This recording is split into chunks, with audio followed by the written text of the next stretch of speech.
जय जगन्नाथ मु ज्योतिर्विद डॉक्टर भवानी शंकर महापात्र आपण मानू भाग्य फल कार्यक्रम स्वागत जनाऊँ। जे व्यक्ति विशेष अनेक समय देखा दिए विभिन्न समस्या को नहीं पीड़ित थाए बा चिंतित थाए। समस्यार अनेक समय मूल कारण थाए व्यक्ति सरल मना होई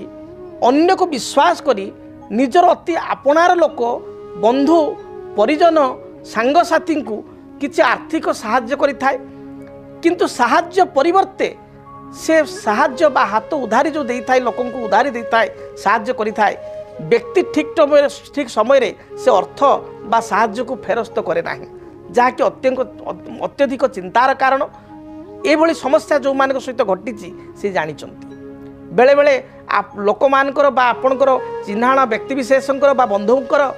बेले बेले मुह उपर आप किसी कहींपारे से आपण सामना को आसवे जे मोर गोटे समस्या हो जाए मोर ये 5 लाख दरकार आर्थिक साहाय्य 10 लाख टाँग हेल्प कर था 50,000 दे था 30,000 दे था बा 20,000 दे था 5 लाख दे था बा झील बाहागर करी किसी पैसा दे था जेहेतु सी आपणकर संपर्क बंधु बांधव चिन्हा जना बा आप गोटे सरल विश्वासी लोक हो गोटे रिलेसन दृष्टि आपड़ किसी मानविकता दृष्टि साहाय्य कले 5 लाख 2 लाख 3 लाख किसी भी अर्थ आप प्रदान कले, किंतु देखा जाए से व्यक्ति आपण को से जो आपण को साहाय्यर अर्थ परिशोध करने बदल में सी आपण को पैसा फेरस्त दिए ना, जो अनेक समय देखा दिए परिवार रे स्वामी स्त्री मध्य झगड़ा हुए, पिता पुत्र मध्य अशांति हुए जे तू तो सांग को देदेलु बापा कहे पुओ को जे तू सांग को देदेलु सांग को तो कथा हेले बुझु मा टंकाटे दे पारिबिन तोते बा तो कथा बुझी पारिबिन अभिमान रे बापा कहती बा माँ कहती बा स्वामी स्त्री भितर एभला झगड़ा हुए तुम तो देदेल भूत को देदेल टंकाटे मिलूनी तेणु बर्तमान केमती कौन कर मुझे जानी मोर जिनसा दियो। तो बेले बेले व्यक्ति विशेष साहाय्य करने को जाई निज घरे निंदित हुए, बकिया अर्थ राशि जहाँ साहाय्य करिथाए ताहा पाई पारे नाही, उधार दे साहाय्य करने को जाई से लोकर तो काम हो जाए, से लोक तो अर्थ नहीं तार कामटी कर दिए, किंतु से कृतज्ञ होगा बदल में परवर्ती समय कृतज्ञ हुए लुचि जाए, फोन कले भी से उठे ना, फोन कले मध्य से फोन पिकअप करे बा फोन उठाए ना, देखिले लुचिला भली पड़े जाए, ये भली स्थिति मध्य हुए। तेबे जदि आपण कौन व्यक्ति विशेष को आर्थिक साहाय्य करिसंती बा कौन द्रव्य ताकू देइसंती से आपण को से द्रव्य कमिटमेंट हिसाब रे रिटर्न करिया कथा मात्र रिटर्न करू नाही, सेतळे मुंड बिंधार कारण हुए। कौन आप प्रतिकार करेंगे क्यों अचूक प्रतिकार द्वारा से व्यक्ति धीरे धीरे आपण को अर्थ पैठ करदेव। देखंतु अर्थ पैठ करने ज्योतिष शास्त्र अनुसार 2टी तिथि रही, अष्टमी तिथि एवं नवमी तिथि। ये 2टी तिथि रे आपण देइथिबा अर्थ फेरस्त पाई ये 2टी तिथि होची सबुठार सुवर्ण सुजोग। यही 2टी तिथि शुक्ल पक्षर विशेष करी शुक्ल पक्ष अष्टमी एवं नवमी तिथि रे आपण गोटे काम करेंगे गौरी शंकर अर्थात माँ गौरी बा सती एवं शिवंकर आपण ब्राह्मण को डाकी किसी पूजा करेंगे एवं पूजा स्थल रे आपण समस्त देवादेव को देवती को किसी आहुति देवे, किसी हवन करेंगे बा आहुति देवे एवं आहुति रे सुनिश्चित भाव रे माँ गौरी एवं शिव को प्रार्थना करी अंबिका बा शिव को प्रार्थना करी हे माँ अंबिका हे माँ गौरी हे प्रभु भोलानाथ मु आपण को भली भोला अवस्था रे बा सरल अवस्था रे मु साहाय्य करिछि किंतु अर्थ फेरस्त पाउ नाही, दयाकरी अमुक लोक जो मोर अर्थ नहीं से अर्थ मते भलरे भलरे दे दो। या चिंता करी श्वेत तिल तिल 2 प्रकार, गोटे हूँ कला राशि आ गोटे हूँ धला राशि। श्वेत तिल रे आपण से यज्ञ रे बा हवन रे आपण से गोत्र ना कही से गौरी शंकर पाइका आपण आहुति देवे। देखिए सुनिश्चित भाव में ये प्रक्रिया द्वारा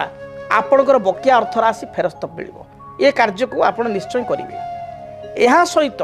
आपण आउ एक प्रतिकार करें कौन सी मंगलवार दिन आपण गोटे भोजपत्र नेबे, से भोजपत्र आप नेबे, भोजपत्र मार्केट पूजा दुकान में मिले कदली पत्र भाया कि पतला एवं लंबा पत्र बहुत आहरी पतला कदली पत्र ठू भोजपत्र आ भोजपत्र रे लाल साही रे बा लाल काली रे किंबा रक्त चंदन घरिकी रक्त चंदन ये आपण कौन करेंगे डालिंब काठी साहाय्य रे जो आपणकर निजर नाम निजर गोत्र आपण ना आपण गोत्र आपण बापा ना गोटे साइड लिखिए एवं जो लोक अर्थ आपण नहीं तार गोत्र यदि जानी भल कथा, जदि गोत्र जानी गोत्र लिखिए, गोत्र जानी ना केवल तार नाटी लिखिए एवं ତାକୁ ଟିକେ ଶୁଖିଯିବା ପରେ ସାହିଟି ବା ଆପଣଙ୍କର ଡାଳିମ୍ବ କାଠି ସାହାଯ୍ୟରେ ଯେଉଁ ଆପଣ ଲେଖିଥିବେ ରକ୍ତଚନ୍ଦନଟି ଶୁଖିଯିବା ପରେ ଆପଣ ଅଶ୍ୱସ୍ଥ ବୃକ୍ଷ ମୂଳକୁ ଯାଇ ଗୋଟିଏ ଗାତ କରି ସେଇ ଭୋଜପତ୍ରଟିକୁ ଗାତରେ ପୋତି ଦେବେ, ମାଟି ଭଲ ଭାବରେ ଆପଣଙ୍କର ମିଶାଇ ଦେବେ ଏବଂ ସେଇ ବଟ ଆପଣଙ୍କର ଯେଉଁ ଅଶ୍ୱସ୍ଥ ବୃକ୍ଷ ମୂଳରେ ଆପଣ ପିପଳ ଗଛ ବା ଅଶ୍ୱସ୍ଥ ବୃକ୍ଷ ମୂଳରେ ଶନି ମହାରାଜକୁ ପ୍ରାର୍ଥନା କରିବେ, ହେ ପ୍ରଭୁ ଆପଣ କର୍ମକାରକ, ମୁଁ ଧର୍ମକୁ ସାକ୍ଷୀ କରି ବିଶ୍ୱାସ କରି ଅର୍ଥ ଦେଇଥିଲି, ସେ ଲୋକ ଯେମିତି ମୋତେ ଅର୍ଥ ଦେଇଦେଉ। ଏହା ଚିନ୍ତା କରି ଏକମୁହାଁ ହୋଇ ଆପଣ ଘରକୁ ଆସିବେ, ପଛକୁ ଅନେଇବେ ନାହିଁ। ଦେଖିବେ ସୁନିଶ୍ଚିତ ଭାବରେ ସେ ବ୍ୟକ୍ତି ଯେଉଁ ଅର୍ଥ ନେଇଥିବ 21 ଦିନରୁ ଆପଣଙ୍କର 40 ଦିନ ମଧ୍ୟରେ ସେ ନିଶ୍ଚୟ ଆପଣଙ୍କୁ ଅର୍ଥ ଦେଇଦେବ। ଯଦି ଆପଣଙ୍କ ପ୍ରକୃତର ପ୍ରାପ୍ତି ଯୋଗ ଥିବ ବା ଆପଣ ପ୍ରକୃତରେ ଦେଇଥିବେ ବା ତାକୁ କିଛି ଆପଣ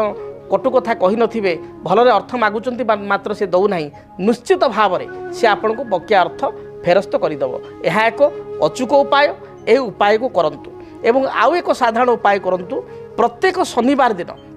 ଆପଣ ଭିକାରୀଙ୍କୁ ବା ବିକଳାଙ୍ଗ ବ୍ୟକ୍ତିଙ୍କୁ କିଛି ରେଜା କଏନ୍, ଆଜିକାଲି କଏନ୍ 5 ଟଙ୍କା ବି ଆସୁଛି, 20 ଟଙ୍କା କଏନ୍ ବି ଅଛି, 10 ଟଙ୍କା ବି କଏନ୍ ଅଛି, ତେଣୁ ଟିକେ ତା ମନ ସନ୍ତୋଷ ହେଲା ଭଳି 10 ଟଙ୍କିଆ ବା 20 ଟଙ୍କା କଏନ୍ ଜଣେ 2 ଜଣ 3 ଜଣ ଭିକାରୀଙ୍କୁ ଯେତିକି ଆପଣ ଶକ୍ତି ସାମର୍ଥ୍ୟ ଯେତେବେଳକୁ ଦେଇପାରିବେ, ନିଶ୍ଚୟ 10 ଟଙ୍କିଆ 5 ଟଙ୍କିଆ ବା 20 ଟଙ୍କା କଏନ୍, ବିଶେଷ କରି ତାକୁ ଟିକେ ଖୁସି ଲାଗିଲା ଭଳିଆ 10 ଟଙ୍କା ବା 20 ଟଙ୍କା କଏନ୍ ତାକୁ ଆପଣ ଦାନ କରନ୍ତୁ। କ୍ରମାଗତ ଭାବରେ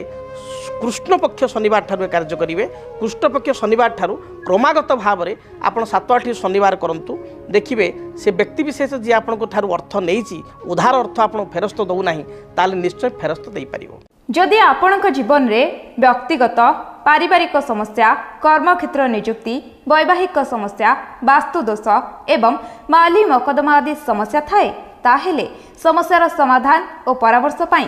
ଆମକୁ ଯୋଗାଯୋଗ କରନ୍ତୁ।